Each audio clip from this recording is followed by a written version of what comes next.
Okay, now I want to talk about groupthink.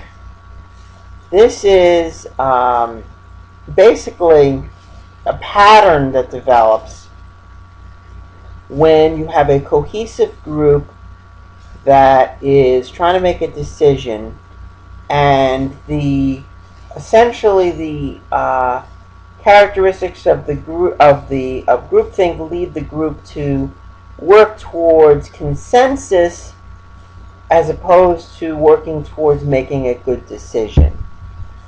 So Irving Janis kind of outlined the various characteristics of groupthink.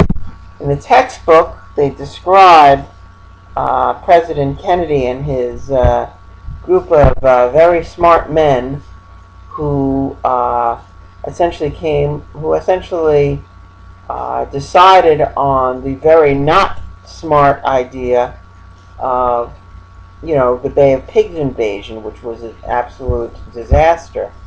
So even smart people can make bad decisions, and groupthink is a pattern that Janis identified and described that could result in bad decisions.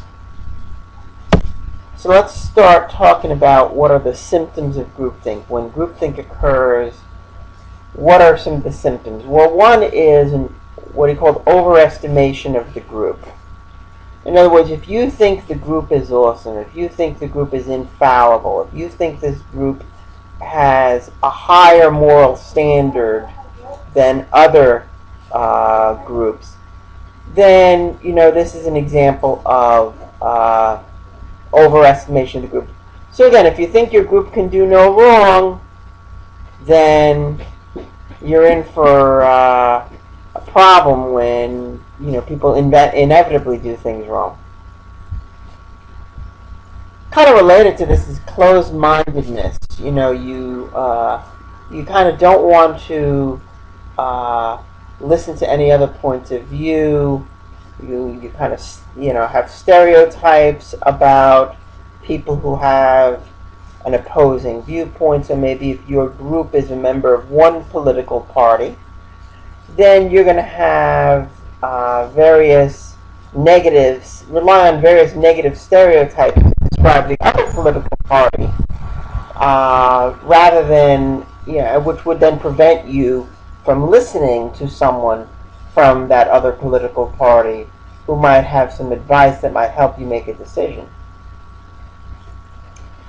Pressure toward uniformity, and that was what I was talking about before, the pressure towards reaching a consensus. Now, when you think about, let's say, in a jury, where you have to reach a unanimous decision, it's part of the rules for a jury to make a conviction, you're going to see some of this pressure as well.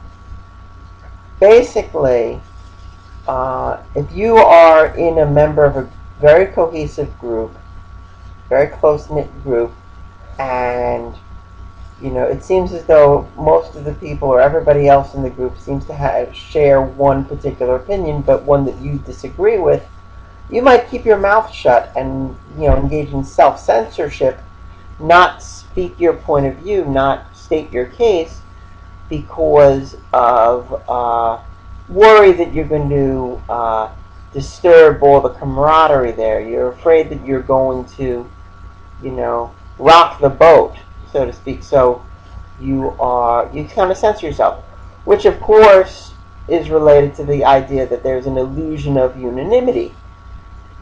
Just because everyone is shaking their head yes and smiling doesn't necessarily mean that everybody agrees. If people think that everybody agrees but they really don't, then you have an illusion of a unanimous decision.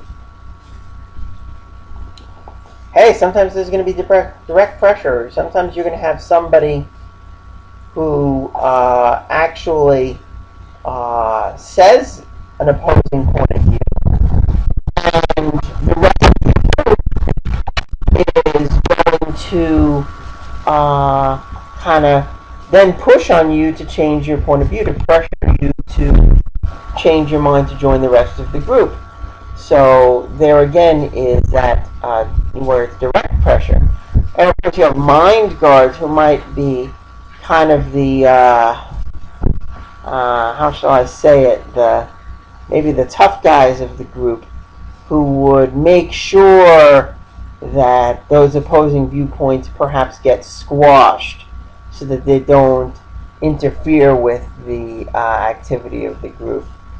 So the mind guards are the ones who kind of like are, they're the ones who are really, making sure that things are going in that way. So, as a result of these particular symptoms, it might lead to defective decision making. So, for example, there might be omissions in terms of the issues you need to deal with, and perhaps the research you need to engage in to get all the facts in. You're just going to leave some stuff out that maybe you're going to quickly dismiss as irrelevant when in fact it really is relevant. You might just engage in a very cursory information search. Imagine you're in a situation where everyone in your group, they already have their opinions already set, but they need to do some research to support their opinion. Well, they're not going to do a really thorough job of research. They may just pick a few pieces of information that support their points of view and ignore everything else. So, the poor information search essentially means that you're lacking in the necessary knowledge you might need to make a sound decision. Okay, so some of the causes of groupthink, again, according to Janice, cohesion is a key factor. Not that cohesion is a bad thing, but that cohesion can lead to groupthink, considering the other factors that are involved, but that cohesion is kind of a necessary component, at least according to Janice. Some of the problems could be insulation of the group. So if the group is kind of like kept cloistered away from everybody else, they are shutting out people who have alternative point of views. They're simply not inviting these people to the meetings.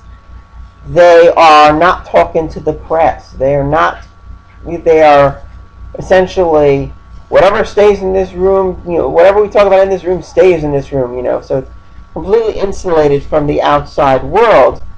Unfortunately, that also means that you may be lacking important information that might lead to a better decision. The leadership style is crucial here. If you have a leader who basically says, well, guys, this is my opinion. What do you guys think?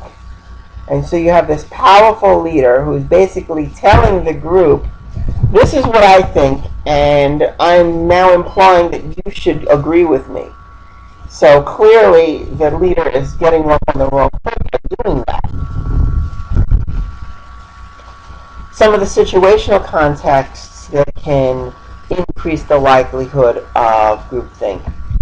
If there might be some external threat, if you think about the Bay of Pigs invasion, the external threat was the threat of the spread of communism, the threat of Cuba and Castro right off the coast of Florida that presents a threat to the security of the United States.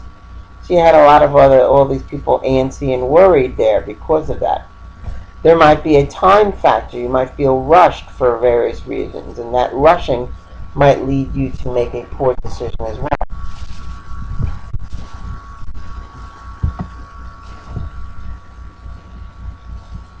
So again, here is the kind of a summary graphically anyway. So you have a cohesive group. They're insulated, kept away from it. They have the autocratic leadership style. They're the stress coming from outside sources leads to everybody wanting to just getting to agree, getting to concur, and that's that groupthink. And here are the observable consequences, the overestimation of the group, closed-mindedness, pressures toward unanimity, and so on. And basically, with these particular conditions and these particular consequences, it doesn't necessarily mean a bad decision is going to be made, but it makes a bad decision much more likely.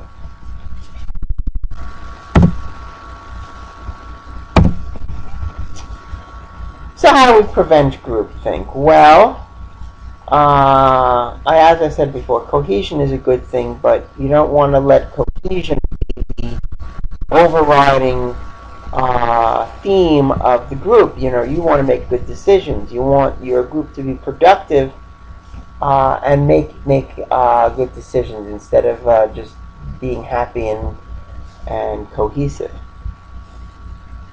So what you want to do, for example, is changing the leadership style. Proper leadership style should encourage disagreement, should encourage discussion, and not be so autocratic and not be revealing what the leader's opinion is.